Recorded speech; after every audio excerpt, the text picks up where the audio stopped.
Hello everyone, आप सबका स्वागत है। आरआरबी एनटीपीसी 2019 का सीबीटी 1 का मैथ्स का सॉल्यूशन कर रहे हैं, जिसमें 28 दिसंबर 2020 से 2 फरवरी 2021 तक जितने भी शिफ्ट में एग्जाम हुए सभी शिफ्ट के सॉल्यूशन कंप्लीट हो चुके हैं। इन सब के वीडियोस प्लेलिस्ट पे मिल जाएंगे। आज के क्लास में 3 फरवरी 2021 का दूसरा शिफ्ट का सॉल्यूशन करेंगे। इसका पहला शिफ्ट का वीडियो भी प्लेलिस्ट पे मिल जाएगा और इन सब का सॉल्यूशन पहले ही कंप्लीट हो चुका है। इनके वीडियोस देखने के लिए प्लेलिस्ट विजिट कर सकते हैं, लिंक नीचे डिस्क्रिप्शन में दिया गया है। तो शुरू करते हैं। उससे पहले चैनल पर नए हैं तो चैनल को सब्सक्राइब कर दीजिए। आगे बढ़ते हैं। पहला सवाल है, इसको 3 से विभाजित किए जाने पर कितना शेष बचेगा। ठीक है, देखिए यहाँ पर रिमाइंडर थ्योरम का सवाल है। किसको विभाजित करना है? 2 की पावर 20। तो ये जो आधार है इसका, इसको इस तरह से तोड़ना होता है 3 में, जैसे कि 3n प्लस का 1 या 3n माइनस का 1 में। यहाँ जो प्लस का 1 और माइनस का 1 है, यही दोनों में से कोई एक आंसर आता है, लेकिन इसके साथ साथ हम लोग को पावर भी देखना होता है। ठीक है, तो यहाँ देखिए 2 को आप किस तरह से तोड़ सकते हैं? 2 को तोड़ सकते हैं 3 गुना 1 माइनस का 1। ठीक है, ये n हो गया हमारा 1। जैसे 3 1 का 3 माइनस 1 2 हो जाएगा। तो आप 2 को लिखेंगे, यहाँ पर 1 का गुना है तो 1 छोड़ भी सकते हैं, डायरेक्ट लिखिए 3 माइनस 1। और इसका पावर क्या है? 20 है। इसको 3 से विभाजित करना है, तो यहाँ जो माइनस का 1 हम लोग किए हैं यही इसका रिमाइंडर होगा। साथ साथ पावर भी इस पर बैठाएंगे। पावर कितना है? 20 है। तो माइनस पर सम संख्या पावर है, इसका मतलब इसका जो आंसर होगा वो क्या होगा? प्लस में होगा। ठीक है, तो +1 इसका जो है रिमाइंडर होगा, ऑप्शन नंबर 1। मान लीजिए कि यहाँ पर 2 के जगह पर 19 रहता, तो आप इसको किस तरह से तोड़ते? आप इसको तोड़ते 3 गुना 6 और प्लस का 1, इसका पावर 20, और इसको 3 से विभाजित करना है। तो ये पोर्शन तो ये कटने ही वाला, जिस तरह से यहाँ पर 3 जो है कटने वाला है। साथ में बच गया क्या हमारे पास? प्लस का 1। तो प्लस का 1 जो है इसका आंसर होता है। ठीक है, आगे बढ़ते हैं। यदि जनसंख्या में होने वाली प्रतिशत वार्षिक वृद्धि 5% है और वर्तमान जनसंख्या 16,000 है, 3 वर्षों में जनसंख्या कितनी हो जाएगी? ठीक है, देखिए 5% है, इसका फ्रैक्शन होता है 1/20, यानी 20 से 21 होगा प्रत्येक वर्ष। 20:21 ये 1 वर्ष में होगा, लेकिन यहाँ पर क्या कह रहा है कि 3 वर्ष का बात है, तो यहाँ पर 3 वर्ष का निकालने के लिए 3 पावर करना पड़ेगा। तो ये हो जाएगा 8,000, और 21 का घनमूल, ये घन कितना होता है? ये होता है 9261। ठीक है, 9261। अब देखिए यहाँ पर 3 साल में ये रेशियो बनेगा, जबकि हमारे पास वर्तमान जनसंख्या दिया है 16,000, तो 8,000 का वैल्यू हो जाएगा कितना? 16,000। यही हमारा रेशियो में वर्तमान है।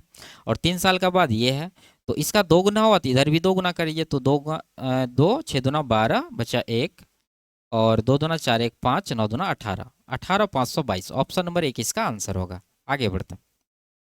यदि समीकरण ये है, इसका एक मूल 8 है, तो दूसरा मूल ज्ञात कीजिए। ठीक है, आप अल्फा प्लस बीटा या अल्फा इंटू बीटा कोई भी लगा सकते हैं। यहाँ पर हम अल्फा इंटू बीटा लगा रहे हैं, क्या होता है?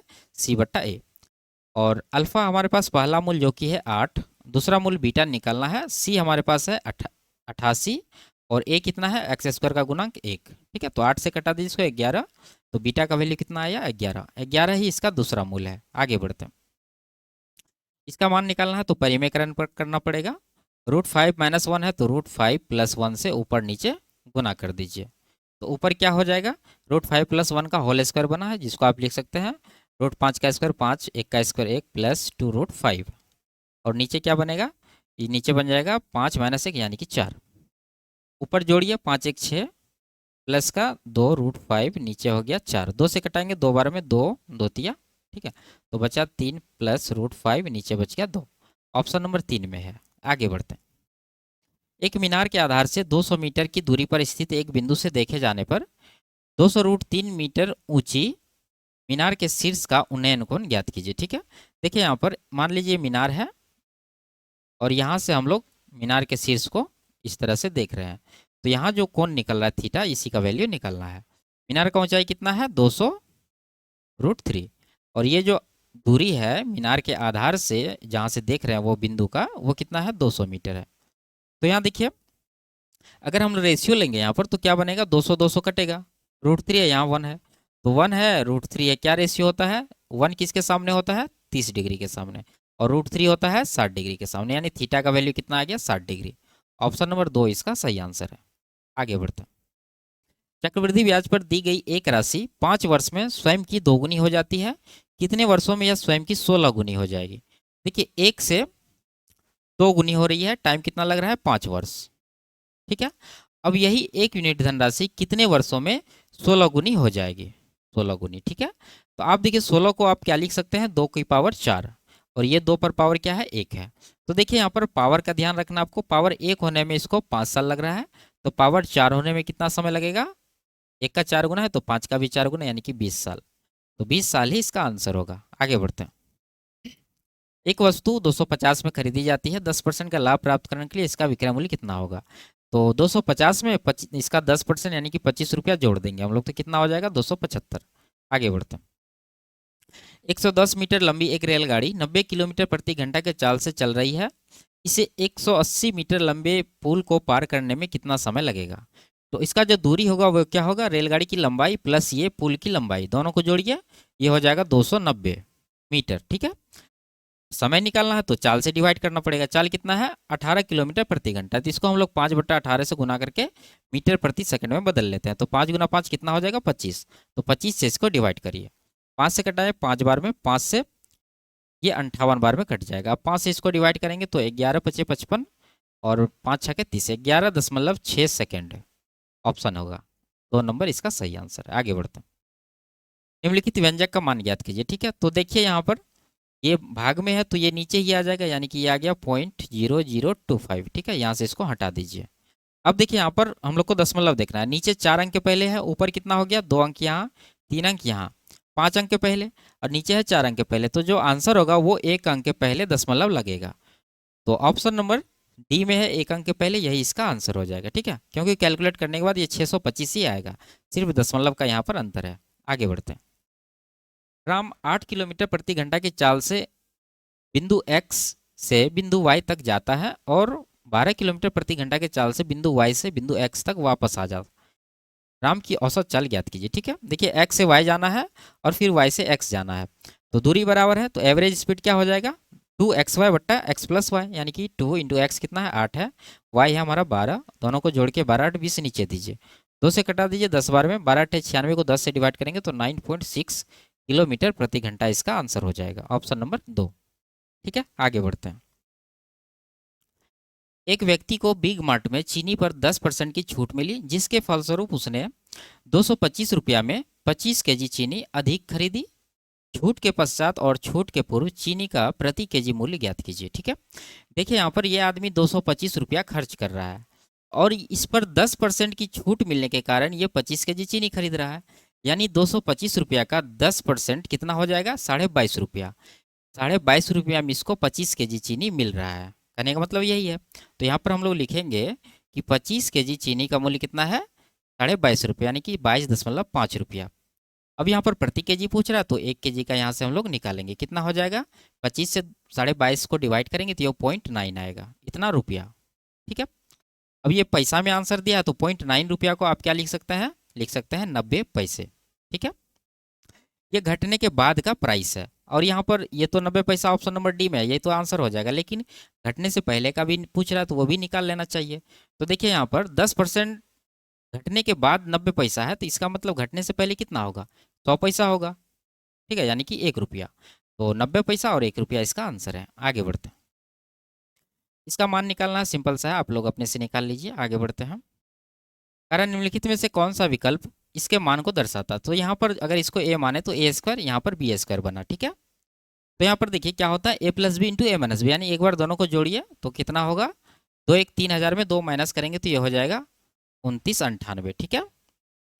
और एक बार दोनों को माइनस करके लिखेंगे तो 1999 में 999 माइनस करेंगे तो कितना बचेगा, 1000। तो दोनों को गुना करने के बाद आंसर आएगा, ऑप्शन नंबर 2 में ये दे रखा है, ठीक है। आगे बढ़ते हैं। इसमें कह रहा है कि वितत भिन्न को सरल करने पर प्राप्त मान ज्ञात कीजिए, ठीक है। तो इसको कैसे करते हैं, जैसे कि क्या फ्रैक्शन है लास्ट में, 1/4, तो इसको हम लोग लिख देंगे 1/4, ठीक है।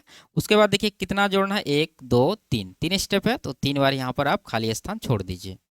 अब पहला स्टेप क्या करना है, यहाँ पर देखना है क्या है, 1 है, तो 4 को 1 से गुना करना है, 4 1 का 4 होगा, उसमें ये 1 जोड़ देना है, ठीक है। तो 4 1 का 4 1 5 हो जाएगा। अब ये 5 के साथ अगला स्टेप को गुना करना है, यहाँ पर क्या है, 3 है, तो 5 गुना 3 15 होगा, उसमें ये 4 जोड़ देना है, तो 15 4 कितना होगा, 19 होगा, ठीक है। अब 19 को ये तीसरा स्टेप क्या है, 2 है, तो 19 दूना 38, उसमें ये पीछे वाला पद 5 जोड़ देंगे, 38 5 कितना होगा, 43, ठीक है। और सबसे ऊपर एक है तो उसको हम लोग लिखेंगे यहाँ पर एक बट्टा, और नीचे वाला का मान कितना होगा 43, जो लास्ट वाला है वो ऊपर आएगा और ये 19 नीचे आएगा, 43/19, और ऊपर एक है था तो ये पलट जाएगा, तो 19/43 इसका आंसर हो जाएगा। कौन सा ऑप्शन है? Option number 1। आगे बढ़ते। त्रिभुज एबीसी का अंतः केंद्र बिंदु ओ पर है, यदि कोण बीओसी 110 डिग्री है तो कोण बीएसी का मान ज्ञात कीजिए। ठीक है, तो एक डायग्राम बना लेते हैं समझने के लिए। ये मान लीजिए त्रिभुज है, और ये अंतः केंद्र क्या होता है? कोण समद्विभाजक का जो प्रतिच्छेद बिंदु होता है वही इसका अंतः केंद्र कहलाता है। जैसे मान लीजिए कि ये इस कोण का कोण समद्विभाजक है और यहाँ पर इसका ये है, तो ये बिंदु पर मिल रहा है, जिसका नाम क्या है? ओ है, तो यही इसका अंतः केंद्र कहलाता है। तो यहाँ पर जो ये कोण बन रहा है बी ओ सी, जैसे इस त्रिभुज है कौन सा ए बी सी, तो बी ओ सी बन रहा है 110 डिग्री। पूछ रहा है इसका, मान लीजिए थीटा है, तो ये कितना होता है? 110 में 90 माइनस करेंगे और उसका 2 गुना करेंगे, तो ये 20 होगा, गुना 2 करिए, कितना होगा? 40 डिग्री इसका आंसर होगा। आप इसका शॉर्टकट डायरेक्ट याद रखिए, नहीं तो आप इसको कैसे करते हैं, ये जो 110 डिग्री है ये क्या होता है? ये होता है 90 प्लस कोण a/2 बराबर 110 करेंगे, तो यहाँ से कोण a का वैल्यू कितना आएगा? ये आ जाएगा आपको 40 डिग्री। ठीक है, इस तरह से आप निकाल सकते हैं। आगे बढ़ते हैं। यदि दो शंकुओं की ऊंचाइयों का अनुपात 1:4 है और व्यासों का अनुपात 4:5 है, तो इनके आयतनों का अनुपात ज्ञात कीजिए। ठीक है, देखिए शंकु का आयतन होता है 1/3 पाई आर स्क्वायर एच, तो वहाँ पर 1/3 पाई जो है कांस्टेंट है, और इसका जो आयतन का रेशियो निर्भर करेगा वो किस पर करेगा? त्रिज्या के स्क्वायर गुना एच पर। तो त्रिज्या का अनुपात क्या होगा? जो व्यास का अनुपात दे रखा है वही त्रिज्या का अनुपात होगा। तो यहाँ पर आर का जो रेशियो वो क्या है? 4:5 है, लेकिन स्क्वायर करना है तो यहाँ पर भी आप स्क्वायर कर दीजिए। उसके बाद एच का रेशियो क्या बनेगा? 1:4। अब यहाँ पर 1/4 को 1/4 से कटा दीजिए, इधर 4 गुना 1 4 हो जाएगा, और यहाँ पर 5 गुना 5 25, तो 4:25 इसका आयतन का अनुपात आया। ऑप्शन नंबर डी में है। आगे बढ़ता। एक चक्रवात के कारण एक पेड़ टूट जाता है और गिरकर भूमि के साथ 30 डिग्री का कोण बनाता है। पेड़ की जड़ और भूमि को स्पर्श करने वाले सिरे के बीच की दूरी 10 मीटर है। पेड़ की ऊंचाई ज्ञात कीजिए। ठीक है, मान लीजिए कि इस बिंदु से ये पेड़ टूट गया और इसका ये जड़ है जमीन। ठीक है, और ये टूट कर यहाँ से इस तरह से जमीन को टच कर रहा है, इसको मिला दीजिए, और ये टूट के जमीन के साथ ये 30 डिग्री का कोण यहाँ पर बना रहा है, और जहाँ पर ये जमीन को छू रहा है और जड़ के बीच का दूरी कितना है? 10 मीटर है। देखिए 30 है, ये कितना है? 90 है, तो ये कितना बचा? 60 बचा। रेशियो लगाएंगे, 30 के सामने 1 होता है, 60 के सामने कितना होता है? √3 होता है। ठीक है, पेड़ का ऊंचाई निकालना है तो इसका भी देखना होगा, 1√3, तो 90 के सामने कितना होता है? 2 होता है, ये रेशियो होता है। तो पेड़ का जो टोटल ऊंचाई होगा क्या होगा? 1 + 2 यानी कि 3 यूनिट होगा। ठीक है, क्योंकि पेड़ का यहाँ से टूटा है और टूटने के बाद ये वाला हिस्सा है, टूटने से पहले वाला हिस्सा ये है, तो दोनों को जोड़ेंगे टोटल लंबाई आएगा। तो यहाँ देखिए √3 यूनिट का वैल्यू कितना है? 10 मीटर है। तो 1 यूनिट का कितना होगा? 10 को √3 से डिवाइड करेंगे, निकालना कितना का है? 1 + 2 3 यूनिट का, तो 3 से गुना करेंगे, इसको कटा दीजिए √3 बार में, 10 गुना √3 10√3 इसका आंसर होगा। Option number 1। आगे बढ़ता। इस आंकड़े का प्रसरण ज्ञात करिए। ठीक है, तो प्रसरण निकालने का क्या फॉर्मूला होता है? सबसे पहले आपको माध्य निकालना पड़ेगा, तो माध्य निकालते हैं सबको जोड़ के। 6 7 13 5 18 9 27 2 29 10 39 5 44 10 54, टोटल कितना नंबर है? 6 नंबर है। 6 से डिवाइड करिए तो कितना आएगा? 9। प्रसरण निकालना है तो क्या करते हैं हम लोग? प्रसरण यहाँ पर हो जाएगा, माध्य से सभी नंबर को कंपेयर करेंगे और अंतर लेंगे। जैसे 6 है, यहाँ पर 9 है, तो अंतर 3 का है, 3 का स्क्वायर करिए 9। उसी तरह से 7 और 9 का अंतर 2 है, 2 का स्क्वायर 4। उसी तरह से 9 और 5 का अंतर 4, 4 का स्क्वायर 16, और 9 का अंतर 0 तो उसको छोड़िए।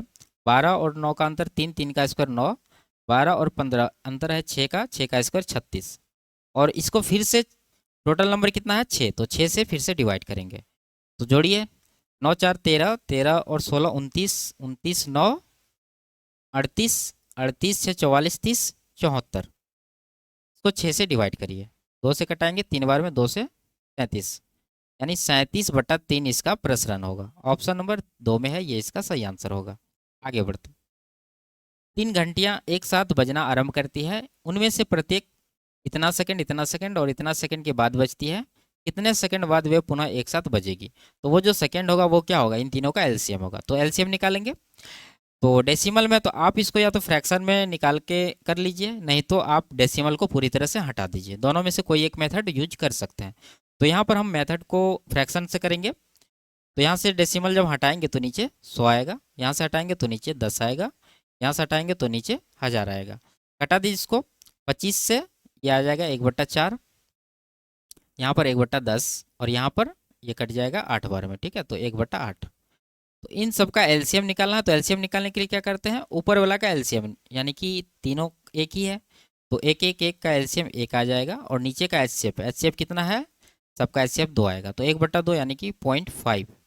इतना सेकंड के बाद ये घंटियाँ फिर से एक साथ बजेगी, तो ऑप्शन नंबर 1 में है, ठीक है। आगे बढ़ते हैं। राम और श्याम एक साथ मिलकर किसी कार्य को 6 दिन में पूरा कर सकते हैं।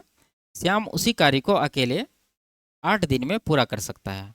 राम को अकेले उसी कार्य को पूरा करने में कितना समय लगेगा। देखिए राम और श्याम दोनों मिलके कर रहे हैं 6 दिन में, केवल श्याम कर रहे हैं 8 दिन में, तो टोटल वर्क दोनों का एलसीएम 24 हो जाएगा। 6 से 4 बार में, 8 से 3 बार में। कह रहा राम अकेले, तो देखिए राम प्लस श्याम का कितना है 4 है, और श्याम का 3 है, तो दोनों में से केवल श्याम का घटाएंगे तो राम का निकल जाएगा। कितना आएगा, 4 - 1 3, ये 4 - 3 1, 1 से 24 को डिवाइड करिए तो 24 दिन इसका आंसर होगा। आगे बढ़ते हैं। इसको सॉल्व करना है तो कटा दीजिए, 4 से कटाएंगे 128 बार में कटेगा, 8 से कटाएंगे 30 बार में कटेगा। दोनों को गुना करना है क्योंकि बीच में गुना था, तो 100 इधर हो गया 300 और 84, 384 पर 1 0, ऑप्शन नंबर 1 इसका आंसर होगा। आगे बढ़ते हैं। नरेंद्र के वेतन का 2/5वां हिस्सा अमित के वेतन के बराबर है। क्या, तो लिखते हैं नरेंद्र और कौन है, अमित है। क्या कह रहा है कि नरेंद्र का जो वेतन है उसका 2/5वां हिस्सा अमित के वेतन के बराबर है। अगर नरेंद्र का वेतन 5 यूनिट होगा तो अमित का कितना होगा, 2 यूनिट होगा।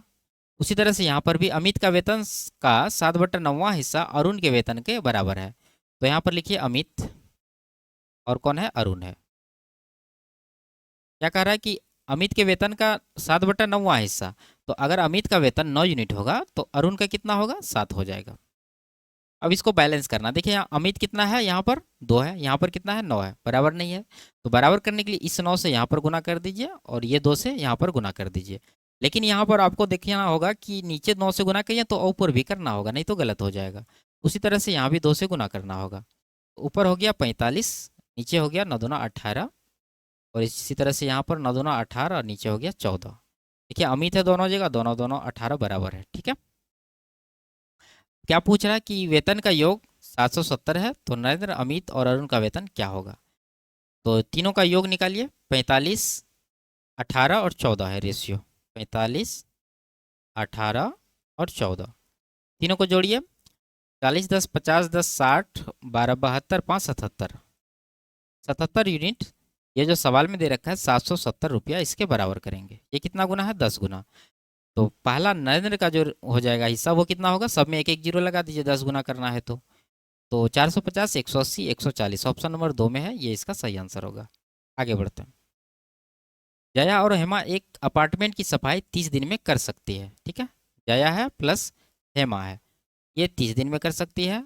इसी कार्य को हेमा और सुषमा 40 दिन में, हेमा प्लस सुषमा को ऐसे लिखते हैं, ये 40 दिन में करते हैं। जबकि जया और सुषमा, जया को जे प्लस सुषमा को एस, ये 60 दिन लगाते हैं। अपार्टमेंट की सफाई करने के लिए इन तीनों को एक साथ मिलकर कितने दिन करना होगा, ठीक है। तो टोटल वर्क एलसीएम 120 हो जाएगा।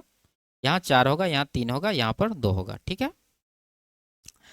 अब देखिए तीनों का एफिशिएंसी निकालना है तो जोड़ के 2 से डिवाइड करते हैं हमेशा, 4 3 7 2 9, तो 9/2 हो जाएगा। इससे इसको डिवाइड करना, टोटल वर्क कितना है 120, तो 120 को 9/2 से डिवाइड करेंगे तो 9 नीचे रहेगा, 2 ऊपर चला जाएगा। 3 से कटाएंगे 3 बार में, 3 से 40, तो 80/3 आया है। कौन सा ऑप्शन है, 26 से 78 2 80, ऑप्शन नंबर 3 इसका सही आंसर है। आगे बढ़ते हैं। एक कस्बे की जनसंख्या 10,000 है। यदि पुरुष जनसंख्या में 5% और महिला जनसंख्या में 10% की वृद्धि होती है तो जनसंख्या 10,800 हो जाती है। कस्बे में महिलाओं की वर्तमान जनसंख्या कितनी है। देखिए यहाँ पर क्या है, मेन और वोमेन। मेन में कितना वृद्धि हुआ है, 5%, और वोमेन में 10%। 10% को तोड़ के लिखेंगे, एक 5% इसके बराबर, और बचा कितना 5% फिर से लिख देंगे। अब यहाँ पर देखना कि ये जो इक्वल पार्ट में हम लोग तोड़े हैं दोनों में 5-5% कॉमन है। तो पहले जो टोटल जनसंख्या दिया हुआ है 10,000, उसका आप 5% निकालिए, तो ये कितना आएगा, ये आ जाएगा 10,000 का 5% 500, ठीक है। अगर यहाँ देखें तो 10,000 से 10,800 हुआ है, कितना का वृद्धि हुआ है, 800 का वृद्धि हुआ है। जबकि यहाँ पर जब हम लोग 5% निकालना है तो 500 ही आ रहा है, वृद्धि है 800, तो कितना अधिक है ये? 300 अधिक वृद्धि है। ये जो 300 अधिक है ये किसके कारण है? ये हम लोग यहाँ पर वोमेन का 5% जो है ये काउंट नहीं किए हैं, इसी का ये 300 आया है। कहने का मतलब है कि वोमेन का 5% ही ये 300 है। तो वोमेन का जनसंख्या निकालना यानी कि इसका 100% निकालेंगे। तो 100% निकालने के लिए 20 से दोनों तरफ गुना कर दीजिए, ठीक है। तो 20 से जब दोनों तरफ गुना करेंगे तो ये हो जाएगा 6000 और इधर हो गया 100%, तो 6000 ही इस सवाल का आंसर, ऑप्शन नंबर 2। आगे बढ़ते हैं। 10 सेंटीमीटर त्रिज्या वाले अर्धवृत्त के अंदर खींचे जा सकने वाले सबसे बड़े वर्ग का क्षेत्रफल ज्ञात कीजिए, ठीक है। तो एक अर्धवृत्त यहाँ पर बना लेते हैं इस तरह से, और यहाँ पर ये केंद्र है, इसके अंदर सबसे बड़ा वर्ग खींचा जाना है, तो इस तरह से एक वर्ग बन गया यहाँ पर। अब कह रहा है कि वर्ग का क्षेत्रफल क्या होगा, तो रेडियस कितना था? रेडियस था 10 सेंटीमीटर। अगर हम लोग इससे इसको मिला दें तो ये भी कितना होगा? ये भी 10 सेंटीमीटर ही होगा, क्योंकि ये भी क्या है? ये भी अर्धवृत्त का त्रिज्या ही है, ये भी त्रिज्या ही है, तो ये 10 हो गया। अब वर्ग का भुजा को आप ऐसा चीज मानिए जिसका आधा आसानी से हो जाए, तो हम लोग यहाँ पर 2a मान लेते हैं, जिसका आधा यहाँ पर a हो जाएगा, ठीक है। ये पूरा भुजा का आधा ही होगा ये। अब यहाँ पर पाइथागोरस लगा दीजिए, ये समकोण है, तो क्या होता है? लंब का स्क्वायर प्लस आधार का स्क्वायर, तो 2a का स्क्वायर करेंगे तो 4a स्क्वायर होगा, प्लस का a का स्क्वायर बराबर कर देंगे 10 का स्क्वायर यानी कि 100। तो इधर कितना हो गया? 5a स्क्वायर, तो a स्क्वायर इधर रखिए बराबर 5 को इस तरफ भेजेंगे तो ये आ जाएगा कितना? 100/5, कटाएंगे तो ये आएगा 20 a स्क्वायर का वैल्यू। वर्ग का क्षेत्रफल पूछ रहा था जिसका हम लोग क्या माने हैं भुजा? 2a, तो इसका जो क्षेत्रफल हो जाएगा इसका स्क्वायर यानी कि 4a स्क्वायर है, ठीक है। तो 4 तो है ही, a स्क्वायर का वैल्यू ऊपर जो निकला है वो बैठा दीजिए यानी कि 20, तो 20 चौके 80 सेंटीमीटर स्क्वायर इसका आंसर हो जाएगा, ऑप्शन नंबर 3। आगे बढ़ते हैं। वह संख्या ज्ञात कीजिए जिसका 4/5 भाग उसके 3/4 भाग से 4 अधिक है। तो संख्या हम लोग इन दोनों का मल्टीपल यानी कि 5 के 20 मानेंगे, तो पहला भाग कितना होगा? 5 चौके 20, 4 चौके 16 हो जाएगा पहला भाग। दूसरा भाग कितना होगा? ये हो जाएगा 15। इन दोनों का अंतर कितना है? 1 यूनिट का, जबकि सवाल में कितना दे रखा है? 4, तो 1 का वैल्यू 4 होगा। संख्या पूछ रहा है 20 यूनिट माने थे, इसका भी 4 गुना करेंगे 80, ऑप्शन नंबर 2 इसका आंसर हो जाएगा। आगे बढ़ते हैं। इसको हल करना, तो 8 से कटा दीजिए इसको 3 बार में, 3 गुना 3 9, 9 गुना 11 99, 99 में 69 माइनस करेंगे तो कितना बच जाएगा? 30। 30 का क्या करना है? स्क्वायर करना है, तो ये 900 होगा। तो यहाँ पर है 1800 भाग 900, तो इसको डिवाइड करेंगे तो कितना आएगा? 2, ऑप्शन नंबर 2 इसका आंसर है। आगे बढ़े थे। इसका वर्गमूल निकालना, तो देखना होगा यहाँ पर, देखिए क्या 49 है, 49 को क्या लिख सकते हैं? 7 का स्क्वायर, और 14x को लिखिए माइनस का 2 इंटू एक्स इंटू 7 लिख सकते हैं, तो ये क्या बना? a माइनस बी का होल स्क्वायर का फॉर्मूला है यहाँ पर, तो यहाँ पर x माइनस 7 का क्या हो जाएगा? होल स्क्वायर हो जाएगा। उसी तरह से यहाँ भी ये क्या है? 3 का स्क्वायर, इसको लिख सकते हैं 2 इंटू एक्स इंटू 3, तो यहाँ पर हो गया x प्लस 3 का होल स्क्वायर। वर्गमूल लेना है तो इस पर रूट लगा दीजिए, तो इन दो, इसका स्क्वायर है तो एक ठो बाहर आएगा यानी कि x माइनस 7, और इसका भी x प्लस 3। कौन सा ऑप्शन है? ऑप्शन नंबर 1 में है। आगे बढ़ते। निम्नलिखित में से किस भिन्न का 1/27 के साथ वही अनुपात है जो इन दोनों के साथ है, ठीक है। तो मान लेते हैं कि वह भिन्न क्या है? x है, तो हम लोग यहाँ पर लिख सकते हैं इसको x अनुपात 1/27, और समानुपात इन दोनों का रेशियो यानी कि 3/11 अनुपात 5/9। और इस तरह का जब रहता है तो हम लोग क्या करते हैं? बीच वाला का गुणनफल को बाहर वाला के गुणनफल के बराबर करते हैं, तो बाहर वाला जब गुना करेंगे तो x गुना 5/9 हो जाएगा, बराबर कर देंगे दोनों के अंदर वाला यानी कि 1/27 गुना 3/11। हटाइए इसको, 9 से 3 बार में 3 3 कट जाएगा, तो x का जो वैल्यू आया क्या आया? ये 5 इधर आके नीचे गुना हो जाएगा, तो 1/11 बचे 55, तो 1/55 इसका आंसर होगा। आगे बढ़ते हैं। वह छोटी से छोटी संख्या ज्ञात कीजिए जिसे इन सब संख्या से विभाजित करने पर एक शेष बचता है, किंतु 7 से विभाजित करने पर कुछ भी शेष नहीं बचता है, यानी आंसर 7 का मल्टीपल होगा। तो अगर देखें तो सभी ऑप्शन 7 का मल्टीपल है। अब क्या कर सकते हैं? देखिए 5 से विभाजित करना है और एक शेषफल बच रहा है, यानी वो संख्या में एक अगर घटा देंगे तो 5 से पूरा पूरा कट जाएगा। अगर इसमें एक घटा दें तो ये बनेगा कितना? 321, इकाई अंक 1 बन रहा है, तो ये 5 का मल्टीपल नहीं है, क्योंकि 5 के मल्टीपल के लिए 0 या 5 इकाई अंक चाहिए। अगर इसमें एक घटा दें तो ये क्या बनेगा? 300, ये 5 का मल्टीपल है। यहाँ एक घटाएंगे, ये का एक 7 बन रहा है, ये 5 का मल्टीपल है। यहाँ 4 बन रहा है, यहाँ भी 5 का मल्टीपल नहीं है। तो ये दोनों और ये आंसर नहीं होगा। एक ही ऑप्शन हमारे पास, ये आंसर हो जाएगा। दूसरा तरीका है, आप एलसीएम निकाल के बना सकते हैं। आगे बढ़ते हैं। इसमें क्या कह रहा है, किस शहर में एक महीने के दौरान व्यक्ति द्वारा किया गया व्यय अधिकतम था। ठीक है, देखिए यहाँ पर जो व्यय कर रहा है वो आइटम दिया हुआ और ये शहर का नाम है। ठीक है, तो देखेंगे जोड़ के कहाँ पर अधिकतम हो रहा है। दिल्ली को देखें तो ये बहुत कम है, इसको छोड़िए, बाकी 3 को जोड़िए। मुंबई का देखिए 5 9 14, 14 7 21 2 23, 23 1 24, 24,500 के करीब ये हो रहा है। ठीक है, तो 24 के लिखते हैं इसको। अगर चेन्नई का देखें तो 3 9 12 6 18 2 20, 20 1 21, ये भी 21,500 के करीब है, तो 21 के लिखेंगे इसको। और चंडीगढ़ का कितना है, 6 11 17 3 20 2 22, 22 1 23, ये भी 23,500 के करीब है। ठीक है, तो यहाँ पर जो मैक्सिमम हो रहा है वो कहाँ हो रहा है, 24,000, जो कि मुंबई का है। तो यही इसका आंसर हो जाएगा। आगे बढ़ते हैं। इसमें कह रहा है कि किस शहर में किसी एक माह के दौरान किसी व्यक्ति द्वारा किए गए अधिकतम और न्यूनतम व्यय का अंतर सर्वाधिक था। तो देखेंगे, अगर यहाँ पर दिल्ली में देखें तो मिनिमम कितना है 1520 और मैक्सिमम है 6520। तो कितना का अंतर है ये 5000 का अंतर है। ठीक है, तो अंतर जो है यहाँ पर सर्वाधिक पूछ रहा है, तो आगे भी चेक करना होगा। मुंबई का कितना है, मिनिमम देखिए 2500, मैक्सिमम 9500। अगर अंतर लेंगे तो ये कितना बनेगा, ये बन जाएगा आपको 7000 के करीब। ठीक है, और ये कितना है, ये मिनिमम यहाँ 2050, मैक्सिमम 9800। अगर माइनस करेंगे तो ये बन जाएगा 7800, और यहाँ अगर देखें 7800 है। ठीक है, चंडीगढ़ का देखें तो 2000 मिनिमम है, मैक्सिमम कितना है 11,000। तो अंतर यहाँ पर मैक्सिमम बन रहा है 9000 का, तो चंडीगढ़ ही इसका आंसर हो जाएगा। आगे बढ़ते, इसमें क्या कह रहा है, किस शहर में फिल्मों पर किया गया व्यय सभी 4 शहरों में फिल्मों पर किया गया औसत व्यय के निकटतम है। ठीक है, देखिए मूवी कौन सा है, ये है येलो वाला। तो सभी 4 का औसत निकालने के लिए जोड़ना पड़ेगा। तो यहाँ 15 15 25 40 20 60 20 80 हो रहा है, यानी 8000, 50 50 100, 8100, इधर 20। तो 81 20 टोटल जोड़ के हो रहा है। इसको 4 से डिवाइड करना है क्योंकि 4 सिटी है, तो 4 से डिवाइड करेंगे तो 20, इधर 30, यानी 2030 आया। देखना ये किसके करीब है, ये है आपको 2050 के करीब। ठीक है, सबसे नज़दीक इसके नंबर है। तो ये कौन सा सिटी है, चेन्नई। तो चेन्नई इसका आंसर हो जाएगा। ठीक है, आगे बढ़ते हैं। तो ये लास्ट सवाल था। वीडियो आपको कैसी लगी कमेंट में जरूर बताइए। अच्छी लगी तो वीडियो को लाइक शेयर और चैनल को सब्सक्राइब कर दीजिए। फिर मिलते हैं अगले क्लास में, तब तक के लिए बाय बाय, टेक केयर।